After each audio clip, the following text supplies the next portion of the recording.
Welcome to Pregnant Tea, your cozy corner in the world of pregnancy where we sip on stories, wisdom, and the occasional cup of actual tea. I'm your host, Kendra Pace from Natural State Wellness. Each week, we brew up candid conversations with mothers who've walked the path you're on, sharing their triumphs, challenges, and everything in between. We also invite professionals to spill the tea on tips, tricks, and techniques for each stage of pregnancy. We'll be talking about everything from prenatal care to postpartum recovery. So whether you're a first-time mom-to-be or a seasoned pro, grab your favorite mug and settle into your comfiest chair as we venture into this crazy and wonderful world of pregnancy together.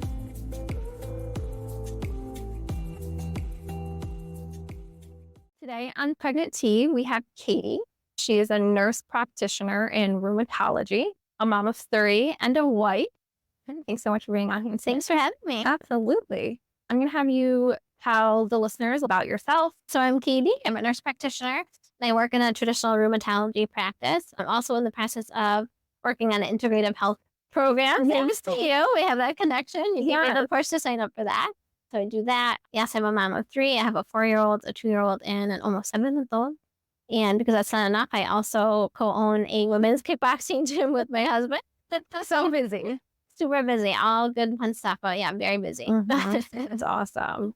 So were you planning to get pregnant? So we got pregnant pretty soon after we got married. We had dated for quite a while. So pretty much as soon as we got married, we were ready to start trying. Fortunately, it didn't take too long. It was a couple of months after we started trying. Lucky. Yeah. And of course, being in the medical field, I felt somewhat prepared for it. But, things change when you get pregnant and it's all exciting and new. Did you ever think when you were going through nursing school that you'd want to do like labor and delivery? So it's funny. I did actually interview. I really didn't know what I wanted to do. Some people have certain things I definitely would do or wouldn't do. I was really open, just excited to learn about different things. I interviewed, I remember at Almy Med, like 3 very different places. A med surg floor. I did labor and delivery, interviewed there. And then ultimately I ended up in doing pediatric and NICU. Oh, nice. So not quite labor and delivery, but a little bit of crossover there. So when you got pregnant, how was pregnancy? Yeah, it was good. It was funny because I was a vegetarian for a very long time. And when I started preparing for pregnancy, I read Lily Nichols' book, Real Food for Pregnancy. That's a very good one for people to listen to. So that kind of changed my views on diet. Personally for me, I think I did come into pregnancy with deficiencies. So I quickly adjusted things. And I do think that shift in diet did help me with my pregnancy, but I did have a very good pregnancy, really very little complaints, the whole thing. Did you go full term and how was labor and delivery? I did. Yep, I did go full term and my labor and delivery was good, I would say, for the first time delivering in a hospital. It was good. Yeah. I had that typical very long early labor. Went to the hospital and they're not sure if I was far enough along to keep me, so they kind of kept an eye on me and I did progress a little bit. So I think I labored for 12 hours at home, maybe just like early labor. And then I was probably laboring in the hospital for another 12 hours before I delivered. With my first delivery, I had to practice with a lot of different providers, both midwives and MDs. I was lucky enough that my favorite midwife was at my delivery. So that was just amazing. So I saw her for my follow-up too. So she was really good about checking in with things postpartum and recommended pelvic floor physical therapy, which I know a lot of people, that doesn't come up. So I was lucky in that aspect to have that support and hey, this is something you should do, get things checked out. So I was really completely unaware of those kind of things. It's definitely the buzzword now, which is good, but go back 5 years and it just wasn't something that was really talked about. Right. It's amazing. Right. That shows that's a good practitioner. Yeah, for sure. And how soon after delivery did you get pregnant again? Yeah, so I basically pretty much the day after I had my son, I was ready for another one. But you got that baby high. Yeah, I was. Didn't go away. So I breastfed my son for quite a long time and I did not get a cycle back. So I was over a year postpartum when I got pregnant without getting a cycle back. So that can happen. Well, that's good to know because I feel like a lot of women are like, oh, I don't have my period. Like there's no way I can. It can happen. It happened. Yeah. Which was like an amazing surprise because we were hoping, but I wasn't really ready to give up that breastfeeding yet. So yeah, it was like so my kids are just about the first 2, about 2 years apart. Going into your second pregnancy, did you change anything up either for preparation or diet, any of that? No, really, in preparing for the first pregnancy a little bit, I had made those diet changes and just always improving little things at a time, improving that lifestyle stuff and improving the diet and that sort of thing. I just kind of like built on that, but I felt like I had a good foundation. That's great. Yeah. For the second one, you decided you wanted to do a home birth? Yeah, so that was the plan. So yeah, I've always been naturally kind of crunchy minded, I guess you could say. But, when I got pregnant the first time, my mind just didn't go there for whatever reason. I didn't know people that had home births. I had a couple of friends going to the same kind of big practice that I had mentioned. So I just kind of like went with it. And they did have midwives, so I was happy with that aspect of it. But still, with a big practice, lots of people, lots of standardized things, that people give you pushback for if you ask about, right? Yeah. Those kind of things, although my delivery was good, there were some things that, just felt like could have been better, could have been different, right? So, yes, I ended up following a midwife from that practice for my second pregnancy. And then ultimately, kind of halfway through deciding, yes, I definitely want to try to have this baby at home.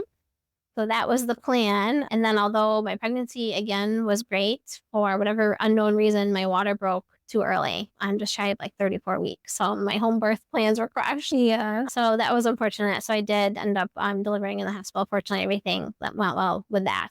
But yeah, I wasn't able to have my home birth. And so explain to people who aren't really familiar, if you're planning on having a home birth, you end up in the hospital, what happens with the midwife? Yeah.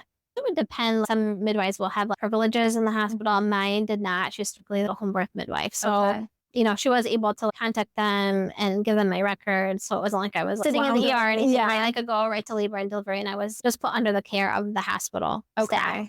And they do have midwives, which is nice. But ultimately, because of the, gestational age of the baby, I had to be delivered by an OB. What happened was that my water broke, but I didn't go into labor right away. So I was actually in the hospital for, I think, almost a week. Just kind of being monitored, right? They didn't really want me to go home, but nothing was really happening. So I didn't really know when I would deliver for anybody to really get there. And once I did go into labor, it was very fast. So, Which is ideal. probably would have made it. Yeah. Did you have to be, so water broke, but you weren't in active labor? Right. Did they have to induce you? So that's a good question. So, and this was totally unknown to me because I've never gone down this path before, but typically they do want to induce you. So they say that there's certainly a risk for infection when your membranes are ruptured and that sort of thing. But there is some debate depending on what point you're at in pregnancy, right? If you're very early, then they want to give you meds so you don't go into labor. But if you're after a certain point, then they say, okay, we will probably be fine. So let's just get this baby out. Right. There's no middle ground. So that was something I really had to advocate for myself and say, hey, everything seems fine. Baby seems happy in there. Nothing is showing that I have an infection. Can we wait it out? Which I did get some pushback for, but ultimately, I did advocate for myself and ask for that. Awesome. And I did make it about a week further along. Okay. And then just went into labor on my own. Beautiful. So really worked out because, they took the baby to the NICU really just for observation. She did fine and was able to come home with me. So if I had been induced, that would have been a different story. How long did she have to stay in the NICU? Just shy of 24 hours. Yeah, they brought her up to my room, like a day later. We stayed for a day together and were able to be discharged. Oh, that's awesome. Worked out really good. Yeah. And was there any issues as far as like latching, anything like that?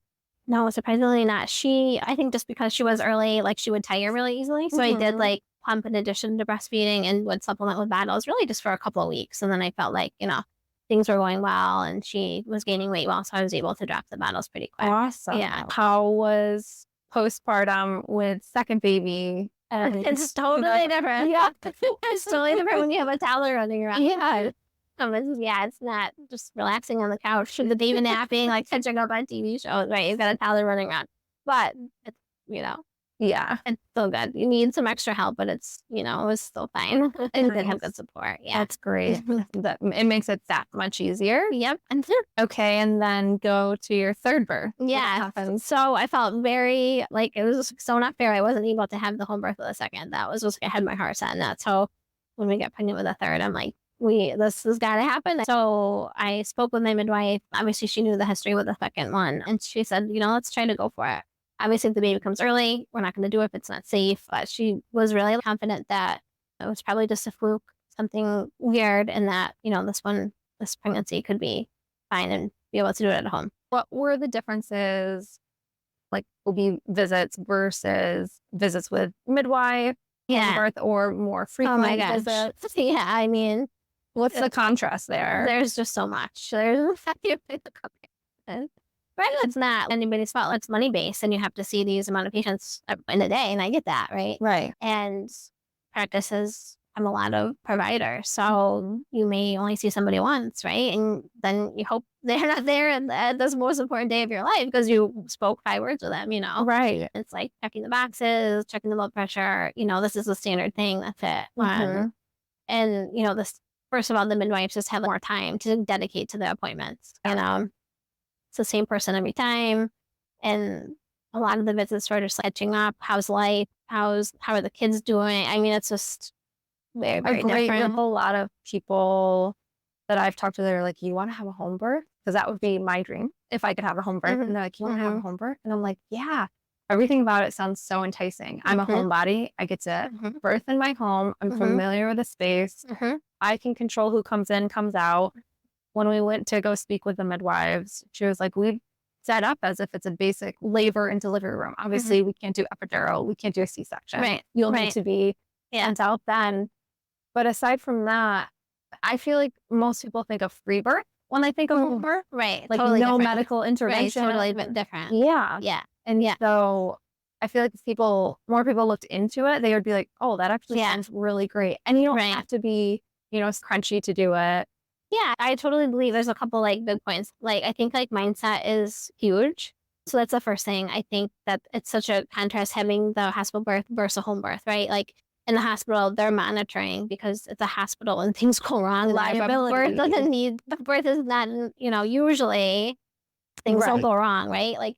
And I think that affects your own personal mindset when there's a lot of checking and let's check again and let's check this and let's do this. And then medical people who are used to seeing those things go wrong. And so that's the biggest thing with a midwife who just is the keeper of normal physiologic birth, right? She has this trust in you and trust in your body that you can birth your baby. You really don't even need anybody, Right.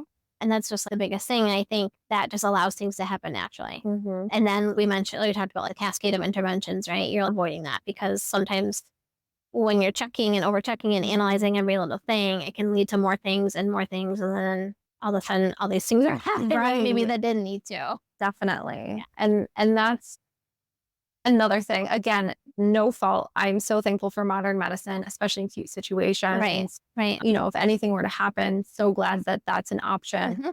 But I often find that you're a number once you go into the hospital. Exactly what you said, it's a financial institution and they need to make money. And sure, they still are caring for you, obviously, but you're also a liability.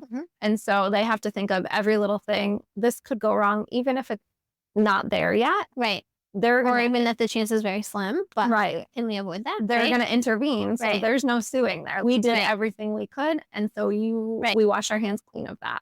It's interesting with my second being early. So Nikki was involved. And the perspectives, right? OB was like, well, let this baby out. And Nikki were like, what's better if the baby grows and gets a little bit bigger? And then we don't have to be involved, right? I saw multiple OBs too. And when I said I don't want to be induced, I don't think I need to be, some are like, yeah, that makes sense. It's totally fine. And then I got pushed back for some others too. We would really like this baby out. I heard both ends of the spectrum, depending on who I talk to. So for people in that same position, they've got a goal in mind. So you're hearing this negative feedback and then some positive that's agreeing with you.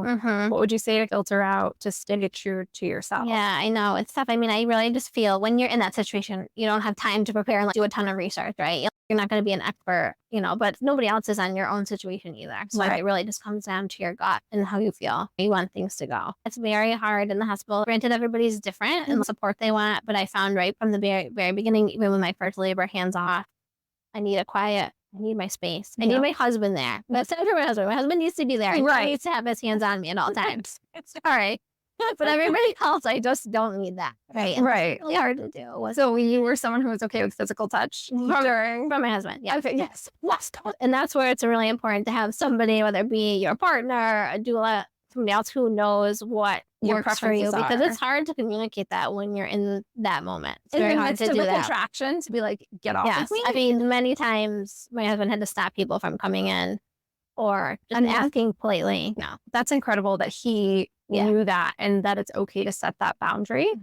I feel a lot of people don't realize you might have more control than you think. As far as saying no to certain things or let's see if we can wait. Because of course, Right.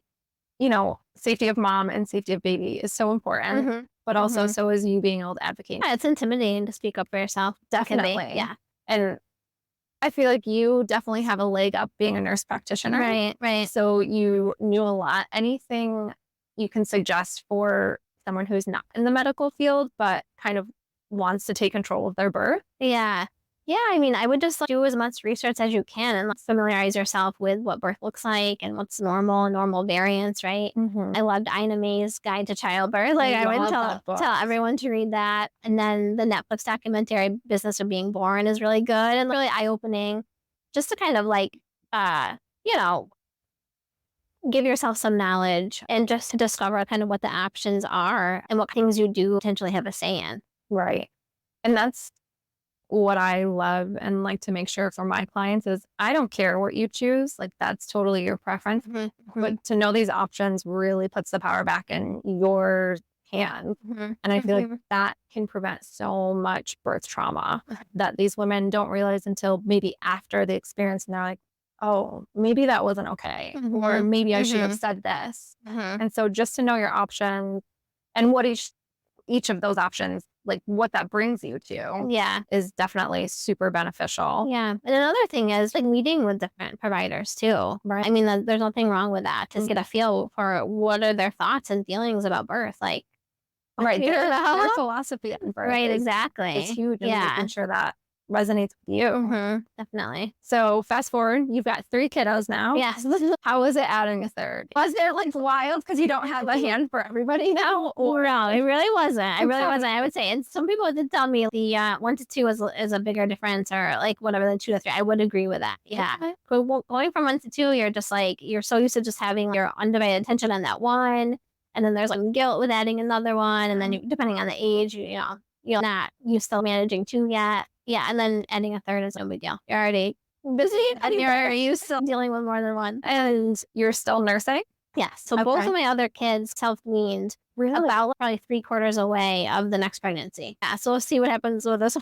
Did you guys? Yeah, that's interesting. So what we've done with each kid has been a little bit different. I very, very much believe the kids can all be different, and you can change things up and adjust, right? Definitely. But yeah, with my son, we did not really co-sleep with either of them.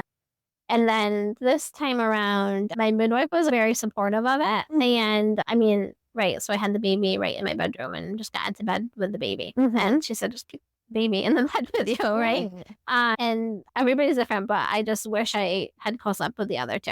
Yeah. I mean, there's just nothing like it. And the rest too is like, I didn't really believe, and I probably am waking up more often with this baby, but it's not a full awakening. Right. You don't have to get out of bed. It leaves you like feeling exhausted the next day at all. Interesting. And it just, of course, naturally feels good to comfort your baby and be right there. Definitely. Right? How did you prepare for that? Were you nervous about it or not really? Because your midwife was like, I think you should try it. I kind of was like, we'll see how it goes, right? I had the little co-sleeper bassinet in the room, and now it collects laundry. And this baby wanted nothing to do with being in there. Really? So it was a little bit different, but it's okay. It worked out. We didn't really ever do any formal sleep training. That never felt right. But, I think with my first, I was a little bit worried about going back to work and lack of sleeping, and like how they say breastfeeding babies won't sleep through the night and all that stuff. So I really made an effort to get myself used to the crib and the space and all that sort of thing. And then kind of get a little less with each kid. And, this time with the third, it's like, I'm not going to listen to any of the noise, right? I'm going to just do what feels right and take care of this baby. So that's been a big change from the first. As you parent and you get more comfortable in that role, you realize you're not going to mess anything up, right? I think we listen to too much advice from other people. I think we just know if you just listen to yourself and, parent that baby that's in front of you, you're not going to mess up. There's no right or wrong, right? There's seasons that go with everything, and things are always changing. You really can't, you're not going to screw up, you know? So there's very much a relaxed feeling about just going with the flow. Yeah. Going with what feels right. I appreciate that. That's a great perspective. We've been really lucky that we're usually on the same page about everything. I think that's not always the case. So we've really been fortunate. I think we definitely trust each other. With my medical background, he's always kind of leaned on me. And I'm sure if he had a different opinion, I would listen to it and be open. But he kind of trusts most of my decisions. And luckily, we're usually on the same page about things. That makes things a little bit easier. Yeah. Any other tidbits you'd say for new moms who are considering home birth? Talk to as many people as you can and try to listen to positive stories. Don't be afraid to meet with different providers. Read as much as you can. I will advocate all day for midwives because I think they're amazing. They really are. And I just can't, I can't emphasize just how good it feels for somebody to just be interested and invested in you and have that trust in you. With my home birth, my midwife didn't have to, all she had to do was look at me to sense where I was in labor and to know what was going on. That's so powerful. Definitely. Yeah. Do you want to talk a little bit about your IHP stuff? What's going to be your avenue with that? Yeah, so I'm still working on part 2. My plan after this is I'm really interested in doing a functional blood chemistry course. And I'm working with a group of practitioners that do bioresonance testing to hopefully be able to offer that to clients in the future. And I don't know what my niche will be. With my second child, she had developed eczema. She was around 6 months old. And being naturally minded, right? I was like, there's got to be a reason for this. I need to figure this out, And I was lucky enough to meet a fellow IHP practitioner who helped me navigate that journey.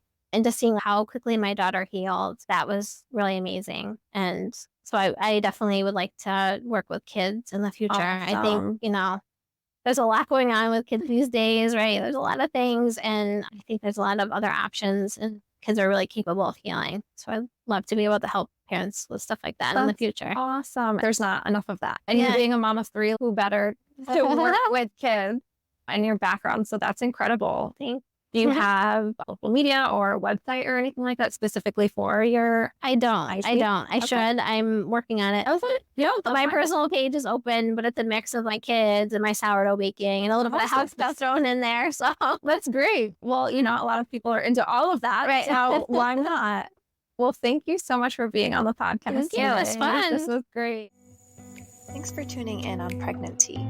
I hope you've enjoyed listening to wisdom from our community of mothers and experts. If you want more relatable stories and empowering advice, head over to www.nswellness.net to subscribe for the latest content. Until next time, take care of yourself.